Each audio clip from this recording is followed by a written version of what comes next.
কেন মা বোনেরা জিম করতে আসে? এখানে জিম করলে বেসিক্যালি আপনার বডি ফিটনেস যেহেতু বলা আছে, তো বডি ফিট হবে। তারপর হচ্ছে অনেকে আসে ওয়েট লস করতে, অনেকের থাইরয়েডের প্রবলেম থাকে, থাইরয়েডের প্রবলেম দেখা যায় অনেকাংশে সলভ হয়ে যায়। তারপরে এই তো নিজেকে বেসিক্যালি ফিট রাখার জন্য হচ্ছে জিমে আসে, মানুষ জয়েন করে।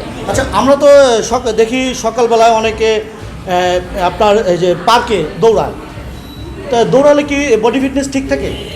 দৌড়ানো অবশ্যই একটা এক্সারসাইজ, কিন্তু দৌড়ানোর পাশাপাশি যে আদার্স এক্সারসাইজগুলো আছে, যেমন আমাদের ইনস্ট্রুমেন্ট আছে এখানে, কিছু আমাদের যোগা ক্লাস হয়, এগুলো অবশ্যই একটা মানুষের হেলথের জন্য খুবই বেশি প্রয়োজন। শুধুমাত্র দৌড়ালে যে বডি ফিট থাকবে ব্যাপারটা তো এরকম না। আচ্ছা, বডি ফিট রাখতে হলে কি কি করণীয় আছে আমাদের? বডি ফিট রাখতে হলে অবশ্যই হেলদি খাবার খাওয়াটা মোস্ট ইম্পর্টেন্ট। দেন রেগুলার এক্সারসাইজের মধ্যে ইয়োগাটা মাস্ট অবশ্যই, কারণ এটা হচ্ছে আমাদের বডিকে হচ্ছে এলাস্ট্রেট রাখে। তো দ্যাটস ওয়াই আমাদের অবশ্যই ইয়োগা দরকার, কার্ডিও দরকার, দেন ইনস্ট্রুমেন্টের যে এক্সারসাইজগুলো এগুলো অবশ্যই দরকার। আচ্ছা, আপনারা যখন একজন নারী একজন এখানে যখন ভর্তি হবে, তার হেলদি কীরকম থাকে, বা আপনারা কি তার ওজন মেপে নেন কিনা? এরকম অবশ্যই তার ওজন মেপে নেওয়া হয়, কারণ হচ্ছে তার কতটুকু লস হলো বা কতটুকু সে এখান থেকে বেনিফিট পেলো, এটা তো অবশ্যই তাকে চার্ট বা তালিকা করে দেওয়া হয়। বা একটা মানুষ তো শুধু শুধু এখানে আসবে না, তো তাকে তো অবশ্যই তার বডি ফিটনেস ঠিক আছে কিনা বা আগে থেকে কতটুকু চেঞ্জ হয়েছে এটা ডিপেন্ড করে দেওয়া হয়। আচ্ছা, এখান থেকে এ পর্যন্ত কতজন নারী মানে ভর্তি হয়েছে এবং তাদের বডি ফিটনেস ঠিক করে এবং বেরোতে পেরেছে? এখানে অনেক, অ্যাকচুয়ালি এটা হচ্ছে আমার কাছে প্রায় 500-এর মতো হচ্ছে আছে যারা বডি ফিটনেস ঠিক করে বের হয়েছে। প্রতিনিয়ত আরও নতুন ভর্তি হচ্ছে জিমে। যারা নতুন ভর্তি হচ্ছে তাদের জন্য কি পরামর্শ আছে? নতুন ভর্তি হচ্ছে তাদের জন্য পরামর্শ হচ্ছে যে কোনো ধরনের সমস্যার জন্য, যেমন বডিতে থাইরয়েডের প্রবলেম, এক্সট্রা ওয়েট বা এই টাইপের যদি কোনো প্রবলেম থাকে, আবার অনেকে হচ্ছে ঘুমজনিত অনেক সমস্যায় ভোগেন, তাদের জন্য মানে বডি ফিটনেস বা এই জিমটা খুবই গুরুত্বপূর্ণ। আর যারা জিম না করে তাহলে কি তাদের কোনো ক্ষতি হবে কিনা? অবশ্যই, যদি জিম না করে যদি তার প্রতিদিন এক্সারসাইজে এমন হয় যে তার কাজেই তার এক্সারসাইজের যে এনার্জিগুলো সেগুলো রিডিউস হয়ে গেল, তাহলে কোনো সমস্যা নেই। কিন্তু প্রতিদিন যদি সে এক্সট্রা এনার্জিগুলো গেইন করতে থাকে, তাহলে অবশ্যই তার সমস্যা, যেমন অধিক ফ্যাটাধিক্য দেখা দিতে পারে, থাইরয়েডের প্রবলেম দেখা দিতে পারে। আচ্ছা, এখানে দর্শক, এই মুহূর্তে আমরা রয়েছি মিরপুরের একটি জিমে। জিমটির নাম হচ্ছে ব্ল্যাক অ্যান্ড রেড জিম। তো এখানে অনেক মা বোনেরাও কিন্তু জিমে আসে। তো কেন মা বোনেরা জিমে আসে সেই কথাগুলো আমরা জানবো, এবং জিম করলে আসলে কি কি উপকার হয় এবং কোনো ক্ষতি হয় কি না সেই কথাগুলো আমরা জানার চেষ্টা করব। তো চলুন আমরা আজকে জেনে আসি। আপু, আসসালামু আলাইকুম। ওয়ালাইকুম আসসালাম। জি, কেমন দিকটাকে একটু বলতে হবে। আপু, আপনার নাম? আমার নাম নাহরানাকে রাবেয়া। আচ্ছা, এই যে জিমটার নাম? Black and red body fitness gym. আচ্ছা আচ্ছা আপু, এই যে অনেক মা বোনেরা এখানে জিম করতে আসে, আসলে ভর্তি হতে হলে প্রাথমিক ধাপ কি? প্রাথমিক ধাপ এখানে এসে ভর্তির জন্য হচ্ছে আমাদের অফিস রুম আছে, অফিস রুমে কথা বলতে হবে, সেখানে স্টাফ আছে, জিমের ওনার আছে, তাদের সাথে কথা বলতে হবে। আর ভর্তির জন্য হচ্ছে ভর্তির টাকা পেমেন্ট করতে হবে, প্লাস মান্থলি হচ্ছে পেমেন্ট। এছাড়া 3 মাস 6 মাসের দীর্ঘমেয়াদী কোর্স আছে। আচ্ছা আপু, একটু আপনি আসবেন। এই যে আপনার পিছনে এক আপু অনেকক্ষণ জিম করলো। আচ্ছা আপু, আপনার নাম? উর্মি। আপু, আপনার নাম? উর্মি। উর্মি। আচ্ছা উর্মি আপু, আপনার এই মানে এখন বয়স কত? 18। 18। তো আপনি জিমে ভর্তি হয়েছেন কবে? 1 মান্থ 1 মান্থ। 1 মাস হলো। এই 1 মাসের মধ্যে আপনি কি কি মানে আপনি লক্ষ্য করেছেন, কতটুকু আপনি পরিবর্তন হতে পেরেছেন? আমি যখন ফার্স্টে এখানে ভর্তি হই তখন আমার ওয়েটটা অনেক বেশি ছিল, প্রায় 80-র ওপরে। তো বর্তমানে আমি 1 মাস করছি, আমার 70 নিচে চলে আসছে, মানে 75।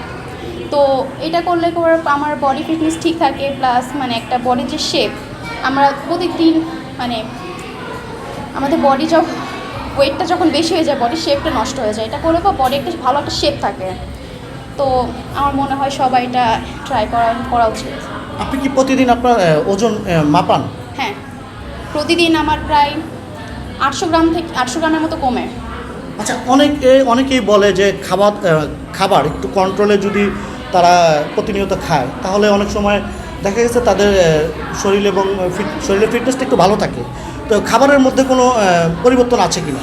হ্যাঁ, অবশ্যই, কারণ প্রতিদিন আমি যে এক্সারসাইজটা করতেছি এর সাথে যদি আমি ডায়েট না করি তাহলে পর আমার বডিটা লাগবে না।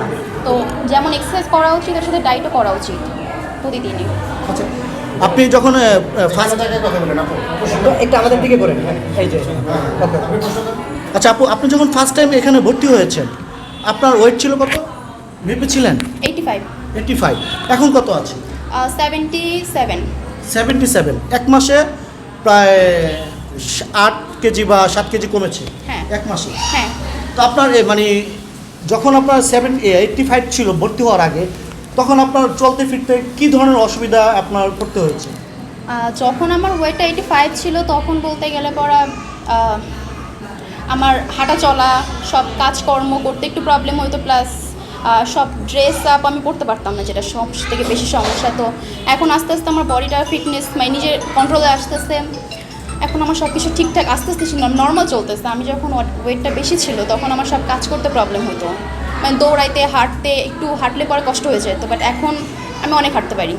আচ্ছা, আরেকটি বিষয় হচ্ছে নারীরা যখন একটু হেলদি থাকে তখন রাস্তাঘাটে বের হইলে অনেক সময় বুলিংয়ের শিকার হতে হয়। হ্যাঁ। আপনি কখনো বুলিংয়ের শিকার হয়েছেন কি? এমনটা কখনো আমার সাথে হয় নাই, কিন্তু মনে হয় যে আমার আশপাশ থেকে মানুষ বলে যে ওয়েটটা বেশি, এমন কেন, মেয়ের তো স্লিম হতে হবে, এমন অনেক কথাই বলে, বাট আমার সামনে এসে কখনো কেউ বলে নাই। আচ্ছা, আমরা অনেক সময় এই ধরনের কথাও শুনেছি যে সকল মেয়েরা একটু হেলদি তাদের বিয়ের প্রস্তাবও আসে না, অনেক ক্ষেত্রে আসে না, এটা সত্যি কথা?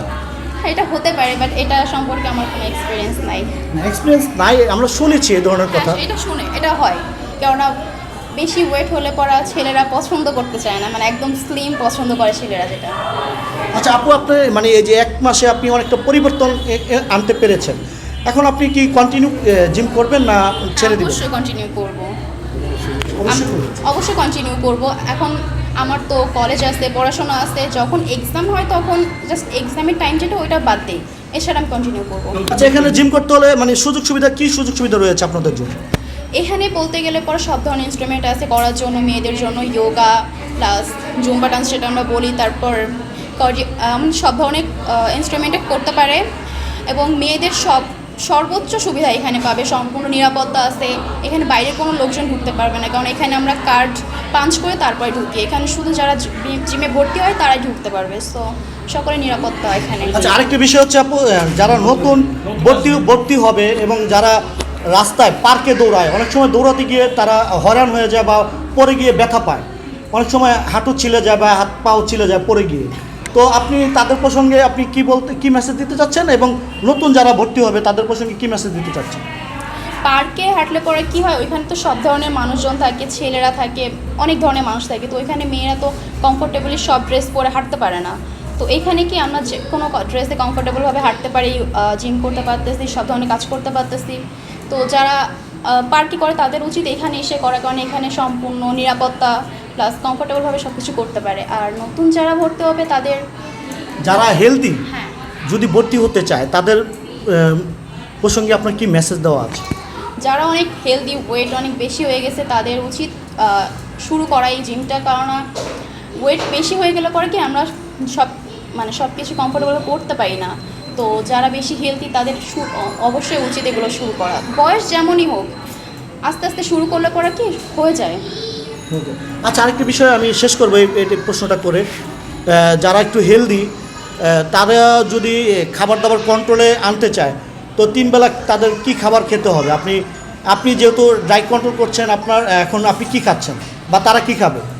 তারা কী খাবে এটা তো বলতে পারবো না, তো আমাকে জিম ট্রেনার যেভাবে বলছে যে ডায়েট করতে, যে আমাকে সকাল দুপুর বিকেল রাত উনি সম্পূর্ণ মানে আলাদা আলাদা করে আমাকে সুন্দরভাবে বুঝিয়ে দিচ্ছেন, তো সেগুলো মেনটেন করলেই হবে।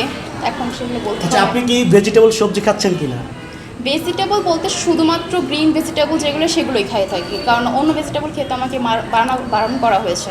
না, অনেক ক্ষেত্রে ডক্টররা বলছে যে যারা একটু হেলদি বা যারা মানে ডায়েট কন্ট্রোল করে বা স্বাস্থ্য কন্ট্রোলে আনতে চায় তাদের রাতের খাবার থেকে বিরত থাকতে হবে এবং সবজি খেতে হবে। তো এই ধরনের এটা কি আসলে আপনাকে কোনো ডক্টর বা কেউ পরামর্শ দিয়েছে কিনা? রাতের খাবার নিয়ে পরামর্শ বলতে গেলে আমাকে আমার ট্রেনার বলছে যে শুধুমাত্র রাতের বেলা, মানে আমি যখন জিম করে যাই এরপরে শুধুমাত্র স্ট্রিম খাবার, যেগুলো সিদ্ধ খাবার, মাছ হতে পারে, মুরগি হতে পারে বা ডিম সিদ্ধ হতে পারে, জাস্ট এটা খেতে হবে, প্লাস সাথে সালাদ অ্যাড করতে হবে, আর কিছুই খাওয়া যাবে না। বাড়ি খাবার খেতে নিষেধ করেছে? বাইরের খাবার তো অবশ্যই নিষেধ। আচ্ছা আপু, আপনার নামটা? উর্মি। আর কিছু আছে?